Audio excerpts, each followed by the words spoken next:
नमस्कार दोस्तों, कैसे आप लोग। तो आज मैंने देखी है मूवी रेड 2। ये आज यानी कि 1 मई 2025 को सिनेमाघरों में रिलीज हुई है।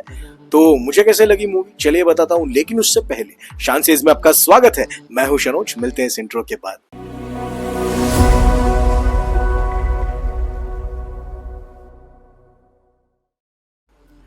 तो रेड 2 की स्टोरी कुछ ऐसी है कि भोज नाम का एक गांव होता है।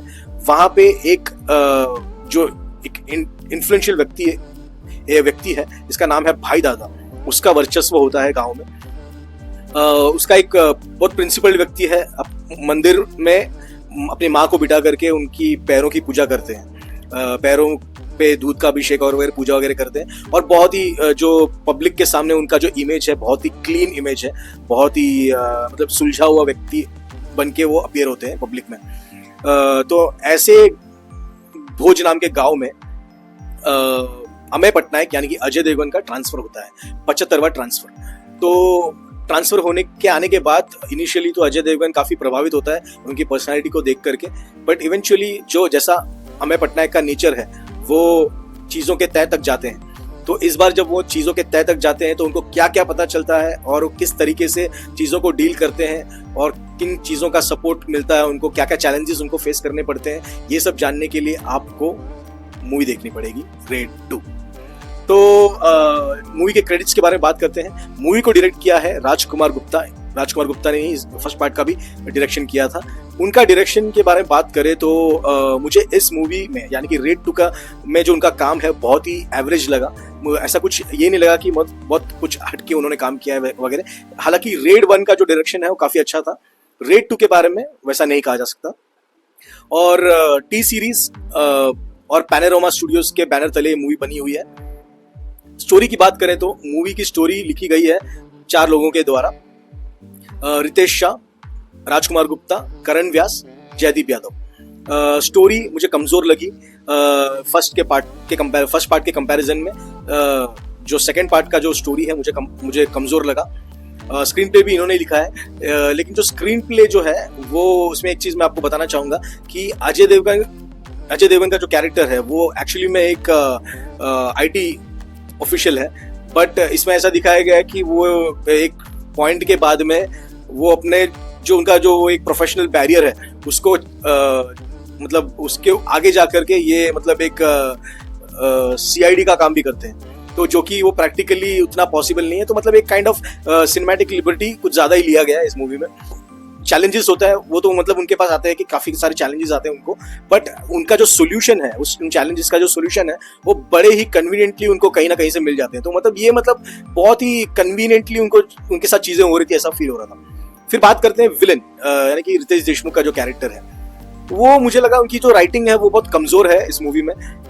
यानी कि वो सिनेमा खत्म होने से पहले ही खत्म हो जाता है। उसके बाद तो मतलब जो भी दिखाया गया है वो तो चलो सर मतलब एक औपचारिकता थी कि मूवी खत्म करनी है वगैरह उस जैसे। तो वैसा फील हुआ कि मुझे जो विलन की राइटिंग है वो कमजोर लगी कि इनिशियली तो बहुत पावरफुल दिखाया गया उसको, और कई कई जगहों पर जो डिसीजंस खुद से ले रहा है वो कुछ सपोर्ट करने के लिए उसके पास दिखाने के लिए बहुत सारे लोग हैं, बट उन लोगों का कुछ होने से इसके लाइफ में कोई इम्पैक्ट नहीं गिर रहा है। तो मतलब काफी मुझे राइटिंग कमजोर लगी। और वाणी कपूर की जो कास्टिंग है, जो फर्स्ट पार्ट में जो इलियाना डिक्रूज का जो कैरेक्टर था उसी कैरेक्टर को वाणी कपूर ने इस मूवी में प्ले किया है। कुछ उनके होने से कुछ खास एकदम डिफरेंस नहीं पड़ता है मूवी में। वो मतलब वो तो एक्सपेक्टेड ही था, तो वैसे ही उनका कैरेक्टर है, कुछ ज्यादा डिफरेंस नहीं करता है। इसके अलावा जो इसमें जो मेन लीड है उनके अलावा जो बाकी जो कैरेक्टर आर्टिस्ट हैं, ये मैं कहूँगा कि उन्होंने ज्यादा अच्छा परफॉर्म किया है इनके कंपैरिजन में।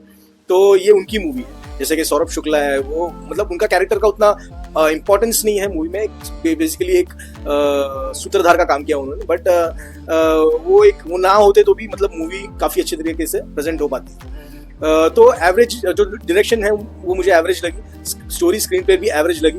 और एडिटिंग का जो काम है वो संदीप फ्रांसिस ने किया है। एडिटिंग का काम मुझे अच्छा लगा है। फर्स्ट हाफ बहुत ही क्रिस्प एडिटिंग है, मतलब कहीं पे भी कुछ लैगिंग नहीं होता। सेकंड पार्ट की भी एडिटिंग ठीक ठाक है, अच्छा एडिटिंग है। एडिटिंग का काम मुझे अच्छा लगा। सिनेमाटोग्राफी की है सुधीर के चौधरी ने। सुधीर के चौधरी का काम अच्छा है, उतना आउटस्टैंडिंग नहीं कहूंगा, लेकिन ठीक है, ठीक ठाक काम किया उन्होंने। इसके अलावा म्यूजिक, ये इस मूवी में जो बैकग्राउंड स्कोर है उसको अमित त्रिवेदी ने दिया है, काफी अच्छा काम किया उन्होंने। बैकग्राउंड जो टेंस वाला जो म्यूजिक है उसको मतलब एकदम सीन्स के साथ सिंक होके जा रहा था, तो उनका काम बढ़िया था। इसके अलावा जो गाने हैं उसको मल्टीपल लोगों ने दिया है, इंक्लूडिंग यो हनी सिंह, अमित त्रिवेदी, रोचक कोहली, सचेत परंपरा आदि आदि। लेकिन जो गाने हैं मुझे बहुत फोर्स्ड लगे मूवी के अंदर, मतलब उनका जो रेलेवेंस था नहीं मूवी के अंदर, वो क्यों डाले, मतलब ऐसे ही हो गया कि मतलब एक दो गाने अच्छे हैं लेकिन वो मूवी के साथ में नहीं जा रहे थे, मतलब ऐसा लग रहा था कि वो फोर्सफुली इंसर्ट किया गया है। तो मूवी के बारे में ये थी मेरी मतलब ये बातें। परफॉर्मेंसेस की बात करें तो अजय देवगन का परफॉर्मेंस मुझे इस मूवी में बड़ा ही एवरेज लगा है, क्योंकि उनका जो वो यूजुअली जो मूवीज में उनका जो लो एनर्जी वाला जो मामला होता है उनकी एक्टिंग में, कि मतलब वो कम एनर्जी डाल करके और जो जिस तरीके से वो अच्छा परफॉर्म करते हैं, वो इस मूवी में कुछ ज़्यादा ही हो गया। ऐसा लग रहा था कि कुछ ज़्यादा ही वो एकदम ऐसा लो एनर्जी बिल्कुल ही लो था इनका, और ऐसा भी फील होता है कि मतलब ये बिल्कुल इंटरेस्टेड नहीं है मूवी करने में, तो वैसा भी फील होता है आपको मूवी देखते देखते। हालांकि वो बात नहीं है, मैं जानता हूँ, बट ऐसा फील हो रहा था। और रितेश देशमुख का जो एक्टिंग है, रितेश देशमुख ने काफ़ी अच्छा परफॉर्म किया है, जितना भी उनका कैरेक्टर था उन्होंने बहुत अच्छा परफॉर्म किया है, बट उनके साथ भी यही पंगा हुआ है कि उन्होंने भी इस मूवी में वो अजय देवगन का सेम एनर्जी मैच करने की कोशिश की है, यानी कि लो एनर्जी रख करके परफॉर्म करने की कोशिश की है।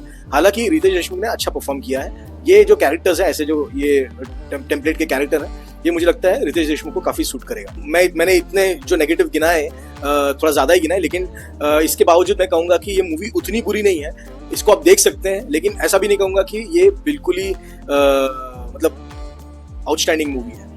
ठीक ठाक मूवी है, वन टाइम वॉच है, तो मैं दूंगा रेट 2 को 2.5 स्टार आउट ऑफ 5। अगर आपने ये मूवी देखी है तो प्लीज कमेंट बॉक्स में बताइएगा कि आपको मूवी कैसे लगी। अगर वीडियो में आप यहाँ तक पहुंच गए हैं तो प्लीज वीडियो को लाइक कीजिएगा, अपने फ्रेंड्स और फैमिली में शेयर कीजिएगा, और वीडियो देखने के लिए धन्यवाद।